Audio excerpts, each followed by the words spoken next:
प्रार्थना आराधना का मुख्य अंग है। आज का ये विषय है, यह इसका टाइटल भी है। प्रार्थना आराधना का मुख्य अंग है। जैसे आपने भोजन बनाया, अब भोजन बना करके आपने भोजन रख दिया, आपको किसी को पवाना है, कोई अतिथि हैं या कोई भी परिजन लोग हैं, तो आप भोजन बना करके रख देते हैं। और अगर आप किसी से प्रार्थना नहीं करेंगे, कहेंगे नहीं, तो फिर आप अच्छे रसोइया या अच्छे आप व्यक्ति नहीं हैं। भोजन बना के आपको कहना तो पड़ेगा ना, भैया भोजन बन गया, आप पाइए, माताजी पिताजी जो भी है। तो बिना कोई भी संसार की जितनी भी क्रियाएं हैं, जितने भी कर्म हैं, अगर उसमें प्रार्थना नहीं है तो वो अच्छा नहीं माना जाता है। प्रार्थना, आराधना, उपासना, अर्चा, पूजा, जितने भी साधन हैं, जितने भी तप, उन सबका प्राण है प्रार्थना। आप देखिए तप कर रहे हैं, तो तप कर रहे हैं, आप बस बैठे हैं तप कर रहे हैं, लास्ट में भगवान से प्रार्थना करना होता है और प्रार्थना से ही भगवान रीझते हैं। ये बात पक्की।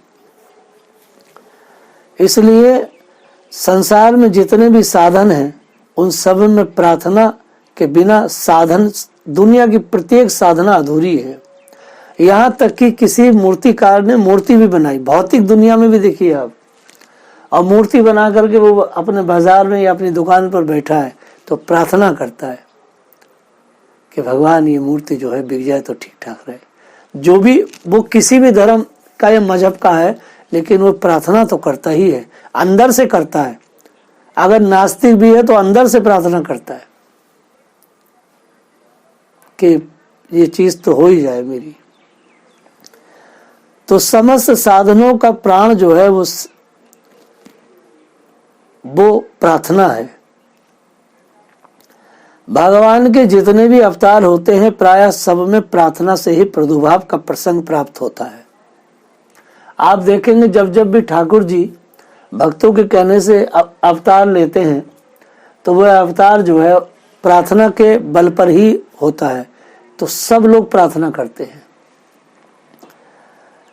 प्रार्थना पुराणों में तो ऐसे प्रसंग प्रचुर मात्रा में है। दैनिक जीवन में भी अन्य साधनों के अभाव में केवल प्रार्थना से ही अभिष्ट सिद्धि होते देखी जाती है।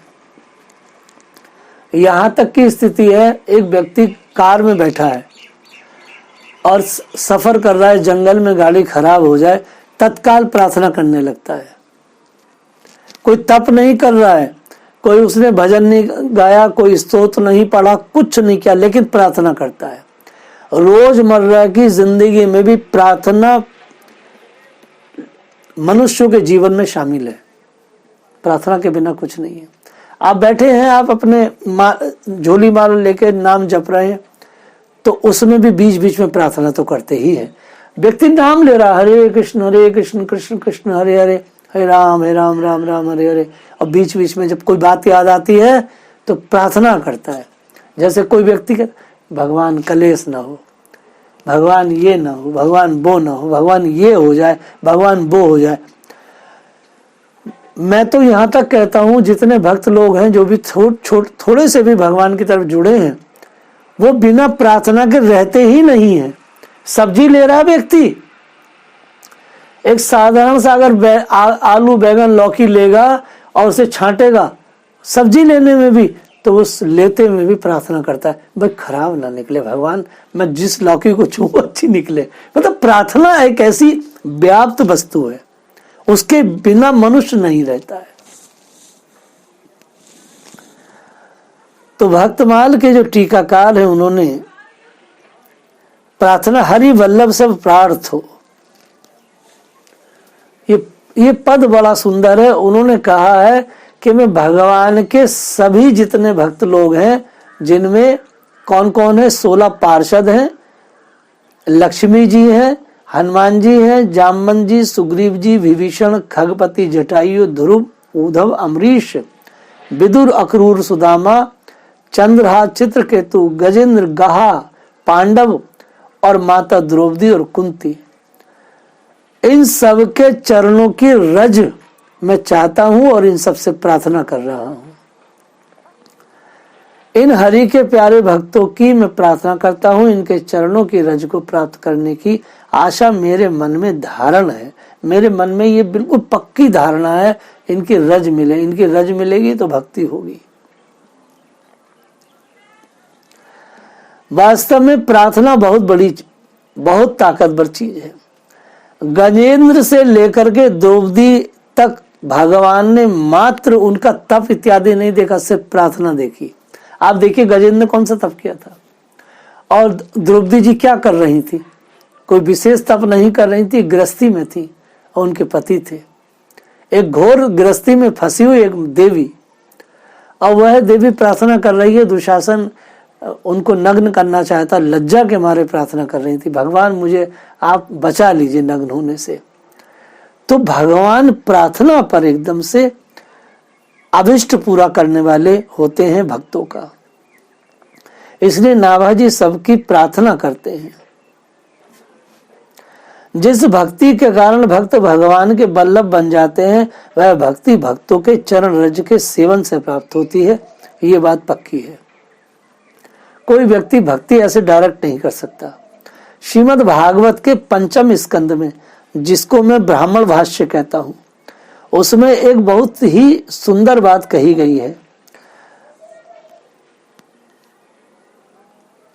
भरत जी के मुख से, रहु गणे तपसा न याति न चेच्या निपुणाद यद्ग्रहाद नंद छंदसा नेव जलाग्नि सूर्य बिना महत पादार रजो अभिषेक कम।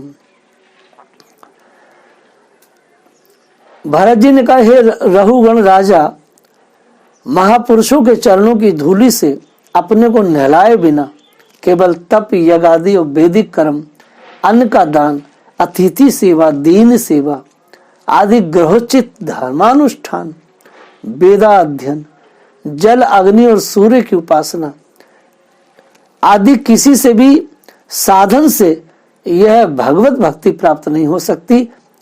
कि कब होती है? जब तक कि महात्माओं के चरणों की रज में मनुष्य स्नान न कर ले, अर्थात उनका संग न कर ले, अर्थात उनके प्रति उनकी श्रद्धा न हो। जो लोग अकिंचन भगवत प्रेमी महात्माओं के चरणों की धूलि में स्नान नहीं कर लेते, उन लोगों की बुद्धि वैदिक कर्मों का पूरा अनुष्ठान करने पर भी जन्म मृत्यु रूप अनर्थ का सर्वथा नाश करने वाले भगवान के चरण कमलों का स्पर्श नहीं कर पाती। यह बात भी भागवत जी की है। इसलिए नाभाजी ने इन 2 श्लोकों को लेकर के ही इतनी बड़ी बात कही है कि मेरी जो लालसा हो, मेरा जो अंदर का भाव हो, वो महात्माओं के श्री चरण रज की लालसा में, और मैं बार बार प्रार्थना करता हूं प्रभु कि आपके प्यारे भक्तों की चरण रज मुझे मिले और उनके प्रति मेरी आघात श्रद्धा बनी रहे। अगर भक्तों के चरणों में हम लोगों की अगर श्रद्धा नहीं बनेगी तो हम आगे नहीं बढ़ सकते, निज वास्तव में आगे नहीं बढ़ सकते। अगर कोई एकांकी भजन भी कर रहा है तो एकांकी भजन भी जब तक सिद्ध नहीं होता जब तक कि वो उसने पहले बड़े बड़े वरिष्ठ भक्तों का संग न किया हो। मैं जब इस श्लोक की आवृत्ति कर रहा था तो विचार कर रहा था 20-25 साल तो वैष्णवों के साथ ही रहे, जानते ना थे एकांत है क्या, बस उनके प्रति श्रद्धा श्रद्धा श्रद्धा श्रद्धा, पागलों की तरह श्रद्धा थी, उनके पीछे ही खड़े होते। 20 साल उनके चरणों में रज में स्नान करने की परितोषिक में ही एकांत बरसाने में वास मिला बड़े मस्ती के साथ। और जब इतने महात्मा लोग परिक्रमा में जाते हैं तो पीछे खड़े होके दर्शन तो प्रत्यक्ष देता नहीं और न लेता, और ऐसे मन से लगातार उनके चरणों में लौटता रहता हूं, क्योंकि भैया उसके बिना काम नहीं बनेगा, बिल्कुल काम नहीं बनेगा। देखिए यही कारण है उद्धव जी जैसे परम ज्ञानवान व्यक्ति ने भी ब्रज देवियों के चरण रज की अभिलाषा की है। नाभाजी चरण रज की अभिलाषा कर रहे हैं तो कोई नई नहीं कर रहे हैं। बड़े बड़े लोगों ने भी, जो बृहस्पति के शिष्य हैं, भगवान के सखा हैं, वो कहते असा महो चरण चरण रेजु सहाय श्याम वृंदावने किमपि गुरुमतशो औषधि नाम। मैं ब्रज की गोपियों की चरण चाहता हूं और यहाँ की लता पत्ता बनना चाहता हूं। तो सारा कमाल चरण का है। वो भगवान से कहते हैं मेरे लिए तो सबसे अच्छी बात यही होगी कि वृंदावन धाम में कोई झाड़ी लता औषधि जड़ी बूटी बन जाऊं। आहा, यदि मैं ऐसा बन जाऊंगा तो मुझे इन ब्रजंगनाओं का चरण धूलि निरंतर सेवन करने को मिलती रहेगी। सारा खेल भगवान के प्यारे लाडले भक्तों की चरण रज के स्नान में ही छुपा है। इनके चरण रज में स्नान करके मैं धन्य हो जाऊंगा। धन्य है ये गोपियां, देखो तो सही, जिनको छोड़ना अत्यंत कठिन है। उन स्वजन संबंधियों लोक वेद की आर्य मर्यादाओं का परित्याग करके इन्होंने भगवान की पदवी, उनके साथ तन्मयता, उनका परम प्रेम प्राप्त कर लिया। देखिए कितनी बड़ी बात है। उद्धव जी कह रहे हैं कि किसी स्त्री के लिए उसके पति छोड़ना बड़ा मुश्किल है। उद्धव जी कह रहे हैं किसी भी माँ को अपना पुत्र छोड़ना बड़ा मुश्किल है। और वंश की परंपरा होती है, वंश की जाति की कुछ सीमाएं होती हैं। संसार की कोई भी स्त्री उनको कैसे छोड़े, कहेगी इस समय मैं इसकी पत्नी हूँ, इसकी माँ हूँ, इसकी बहन हूँ, इसकी ये हूँ, अगर मैं ऐसा करूंगी तो मेरा सारा वंश नष्ट हो जाएगा और अपकीर्ति होगी। लेकिन उद्धव जी कह रहे हैं कि वह सारी की सारी सीमाएं मर्यादा उनको नष्ट कर दिया गोपियों ने सिर्फ भगवान के प्रेम में। मीरा जी राजपूत स्त्री थी, किसी की बहन थी, किसी की बेटी थी और किसी की वो पत्नी थी। दोनों कुलों को उन्होंने ताड़ दिया सिर्फ भगवान की भक्ति करके।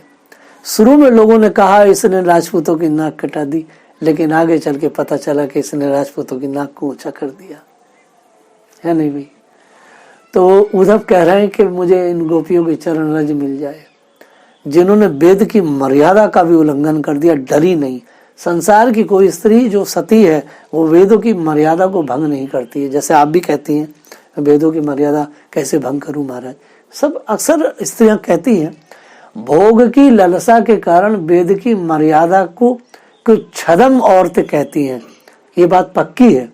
कोई स्त्री वेद की मर्यादा कहाँ पालन कर रही है, लेकिन वो छदम एक, आप देखिए, अरे हमारे बच्चे हैं, हमारा ये है वो है, भाई कैसे कर ले ऐसे। लेकिन गोपियों ने वेद की मर्यादा को भी तोड़ दिया। उद्धव जी कहते हैं वेद की मर्यादा को तोड़ना आसान खेल नहीं है। वेदों की मर्यादा को तोड़ा था बुद्ध ने। बुद्ध ने वेदों की मर्यादा को तोड़ के बुद्ध तत्व प्राप्त किया, एक अविस्मरणीय चीज थी। आजकल के तथाकथित नीले अंडे बुद्ध करते हैं, उन्हें कुछ नहीं पता, वो तो खाली पानी के बुदबुदे हैं। बुद्ध तत्व तो एक बहुत बड़ी चीज है, वो तो क्लाइमैक्स है अध्यात्म का, गजब की चीज है। तो साक्षात भगवान ही ऐसा कर सकते थे। उद्धव कहते हैं कि मुझे इनकी चरण रज चाहिए। मतलब कहने का यह है कि मैं बार बार एक ही बात कह रहा हूं, हर व्यक्ति प्रार्थना कर रहा है। उद्धव चाहे भगवान के बहुत बड़े मित्र हैं, लेकिन प्रार्थना कर रहे हैं। श्री लक्ष्मी जी प्रार्थना करती हैं। और तो क्या, यहां तक की स्थिति है कि भगवान स्वयं भी भक्तों के चरण रज की प्रार्थना करते हैं। नाभाजी कर रहे हैं तो कोई छोटी बड़ी बात नहीं है, उद्धव जी कर रहे हैं तो कोई बड़ी बात नहीं है, और राजा रघुगण से राजा भरत ने कहा तो बड़ी बात नहीं है। यहाँ तक कि निरपेक्षम मुनिम शांतम निर्वेरम सब दर्शनम घेरून भुवि, भगवान कह रहे हैं निरपेक्षम मुनि शांतम निर्वेर सब दर्शनम। भैया, जिसे किसी की अपेक्षा नहीं, जो जगत के चिंतन में सर्वथा उपरत होकर मेरे मनन चिंतन में तल्लीन रहते हैं, राग द्वेष न रखकर सबके प्रति समान दृष्टि रखते हैं, उन महात्माओं के पीछे पीछे मैं निरंतर ये सोच कर घूमा करता हूं कि उनके चरणों की धूली उड़कर मेरे ऊपर पड़ जाए और मैं पवित्र हो जाऊं। यह नाभाजी भी कहते हैं, जिन चरण रेणु असधारी। कहने का मतलब यह है, जो 14 भुवन के स्वामी है, सारे संसार के स्वामी है, वो भी भक्तों के चरण धूली चाह रहे हैं। लक्ष्मी जी चाह रही हैं, भरत जी कह रहे हैं, हर व्यक्ति भक्तों की चरण धूली के लिए प्रार्थना कर रहा है। और इसमें सबसे बड़ा तो भगवान ने भी प्रार्थना कर दी कि अगर तुम लोग मेरे भक्तों की चरण रज को लेना चाह रहे हो और मेरे भक्तों के चरण रज में तुम नहाना चाहते हो, तो ये कोई बड़ी बात नहीं। मेरी भी खुद की इच्छा भी यही रहती है कि मैं भक्तों के चरणों की धूली में स्नान करूं। और भगवान ये सिद्ध भी करते हैं। भगवान दिन रात गायों की धूली में तो स्नान करते ही हैं, ये तो पक्का है ही है, इसमें तो कोई बात ही नहीं है, क्योंकि सारा संसार कृष्ण के पीछे और कृष्ण गाय के पीछे है।